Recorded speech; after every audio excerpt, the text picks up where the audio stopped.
Hey guys, welcome back to Mikey Reacts. This is a pretty short video, but today we're reacting to the question of what if Republican and Democrat states were separate countries?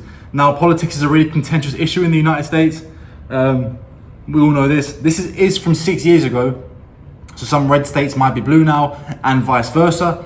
But I want to see what this is all about. I'm assuming they will talk about GDP, military strength, and bargaining power and all that kind of stuff, population, etc. Maybe they'll even go into maybe education and so on and so forth. But I want to see what this is all about. Guys, if you enjoy this kind of content, you're going to love my Patreon. Head over to Patreon.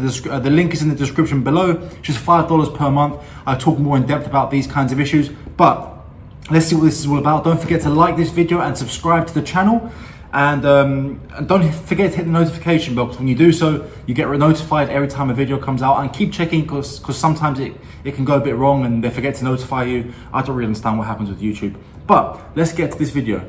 The United States has been a united country ever since the end of the Civil War in 1865. As probably most of you know, the two dominant parties in modern-day America are the Republican and Democratic parties. Each party has a varying amount of influence in each of the 50 U.S. states. So what if instead of the current reality of a unified United States, there was a reality where... Yeah, I think this map is a little bit inaccurate for today. I know this is 6 years old. I think there's... Well, I don't know actually. I suppose in terms of population, there are a lot of Democrats, because obviously you've got California and like states like New York and stuff like that. But let's carry on and see. Instead, all of the Republican states formed their own independent country, and all of the Democrat states formed their own independent country. First, let's define which states are either Republican or Democrat states in the first place. My definition is that if a state voted for the same party in 3 or all 4 of the past 4 presidential elections, then it belongs to that party. Okay, fair enough. This definition only leaves 3 swing states that voted for each party equally in the past 4 That's funny that Florida is in that, because I don't think Florida is considered a swing state anymore. What do you guys think? Am I right? I'm pretty sure Florida now is Republican. But let's see. Elections, but I'm going to give all 3 of them to the Republican country because their state legislatures currently, as of 2017, are controlled by the Republicans. Okay. So this is what a map of the 2 countries would look like. The Republican country is all connected together except for Alaska up in the north, while the Democrat country is divided into 5 separate parts in the east, the north, the west, the southwest, and Hawaii. Both countries would have a very similar population at 154,203,000 for the Republicans and Like I said, the Democrats actually have more population because they're more densely populated states like California and New York. 168,920,000 for the Democrats. The ethnic diversity in both countries would also be quite similar, with the Republican country being 75% white, 15.4% African American, 2.4% Asian, 1% Native American, 6.2% other, and 15.2% Hispanic or Latino of any race. While the Democrats would be 75.2% white, 11.2% African American, 7.7% Asian, 1% Native American, 4.9% other, and 18.2% Hispanic or Latino of any race. In terms of religion, the Republican country would have significantly more Protestants and Mormons, while the Democrat country would have more Catholics, Jews, and non-religious people. English would be the primary language in both new countries, and Spanish would be the second most spoken language in both as well, but with slightly more people speaking it in the Democratic country. The nominal GDP of the Republican country would be 7.726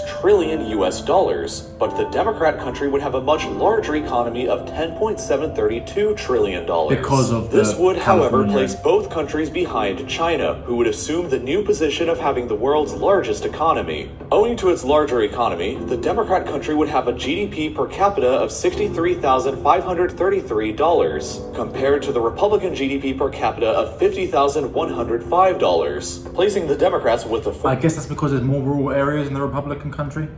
highest in the world, and the Republicans at 12th, both very high and respectable. Both countries would be capable of fielding large and well-funded militaries as well. The Republican military would have an annual budget of $169.26 billion US, the third highest in the world behind China, and would start out with a size of 1,377,000 soldiers, assuming all the soldiers of each state they were originally from returned home. Okay. The Democrats, meanwhile, would have a larger budget of $239.17 billion US, even larger than China's, but would begin with less soldiers at 1,296,000 troops. Okay. Both countries would have a similar unemployment rate as well, with 4.4% in the Democrat country and 4.6% in the Republican country. Each country would have its fair share of large cities as well, with the top 5 largest in each being Austin, Dallas, San Antonio, Phoenix, and Houston in the case of the Republicans, and San Diego, Philadelphia, Chicago, Los Angeles, and New York in the case of the Democrats. I expect that the capital city of the Republicans would become Austin, since Texas would essentially become the financial and population center of the country, owing to the fact that 4 out of 5 of the largest cities are all located there. The capital for the Democrats, meanwhile, would be Washington, D.C., the current U.S. capital that makes the most sense for them since the neighboring states of Maryland and Virginia are also Democrat states. As much as Texas would be the most influential state in the Republican country, California would be the most influential in the Democrat one, since it would boast the largest single economy and population.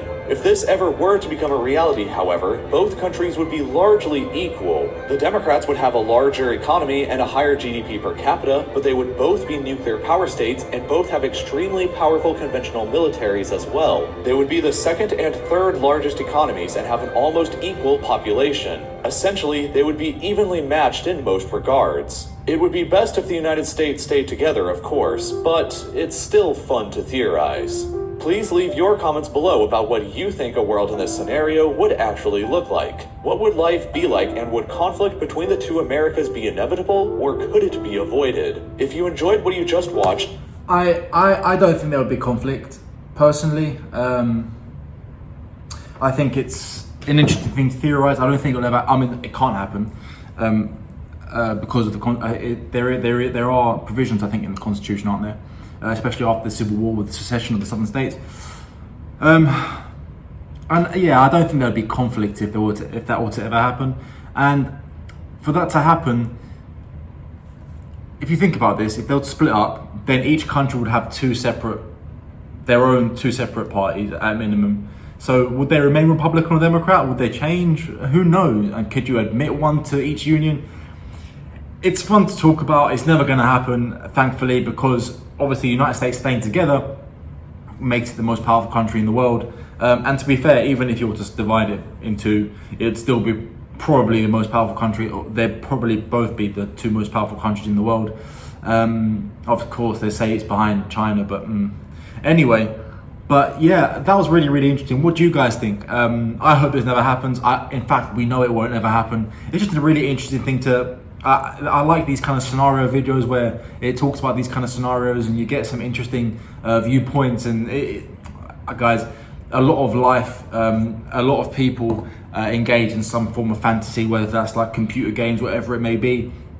This is kind of more interesting. Not saying that it could happen, but if it did, what would happen? It would have real world consequences. And those are things that sometimes it's interesting to talk about, because I think as it goes, the Republican and Democrat states will change over time. I think there are a few states that will always remain Republican. For example, like Texas will always be Republican.